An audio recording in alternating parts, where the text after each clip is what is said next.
Hello, আসসালামু আলাইকুম। Welcome back to my channel. আশা করি আপনারা ভালো আছেন। আজকে আপনাদের জন্য ডিমের চপের রেসিপি নিয়ে এসেছি। আজকে আমি ডিমের চপের জন্য যা নিয়েছি, আলু আর ডিম, বেসন আর চালের গুঁড়া, পেঁয়াজ কুচি আর শুকনা মরিচ। আপনার ইচ্ছা করলে কাঁচা মরিচও দিতে পারেন। আমি যেহেতু শুকনা মরিচটা আমার ভালো লাগে।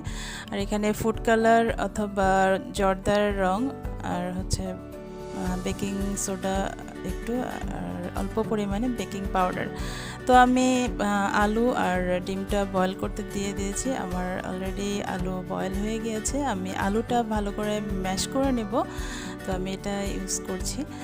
তো আমি আলুগুলো ভালো করে ম্যাশ করে নিয়েছি। একটা ডিম থেকে 4টা আলুর চপ আমি করছি। আপনারা একটা ডিম থেকে 2টো আলুর চপও করতে পারেন, ডিমের চপ করতে পারেন। তো এভাবে ডিমের দুই পাশ থেকে আলু দিতে হবে।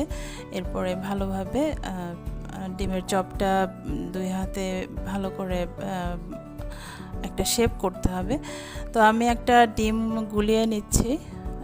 ডিম ভালোভাবে ফেটিয়ে তার মধ্যে ডিমের চপগুলো এভাবে ডুবিয়ে কর্নফ্লাওয়ারের মধ্যে এরকম গড়িয়ে ফ্রিজের মধ্যে আমি কিছুক্ষণ রেখে দিব। ঘন্টাখানেক রাখলে বেশি ভালো হয়। এভাবে কর্নফ্লাওয়ারের মধ্যে গড়িয়ে ভালোভাবে ফ্রিজের মধ্যে রেখে দিলে সেট আপ হয়ে যাবে।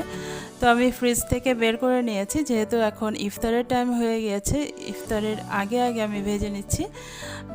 বেসন, চালের গুঁড়া আর হলুদ মরিচের পাউডার আর একটু বেকিং পাউডার আর লবণ দিয়ে আমি গুলিয়ে রেখেছি। আর একটা প্লেটের মধ্যে আমি টিস্যু পেপার নিয়ে নিয়েছি, যাতে ভেজে আমি উঠিয়ে রাখতে পারি। টিস্যু পেপারের মধ্যে রাখলে ভাজা জিনিসের তেলটা খুব ভালোভাবে শুষে নেয়। তো ডিমের চপগুলো আমি এভাবে বেসনের ভিতরে গড়িয়ে গরম তেলের মধ্যে দিয়ে দিব। তো আমি তেল গরম করতে দিয়ে দিয়েছি আর একটা একটা করে সবগুলো ডিমের চপ দিয়ে দিয়েছি।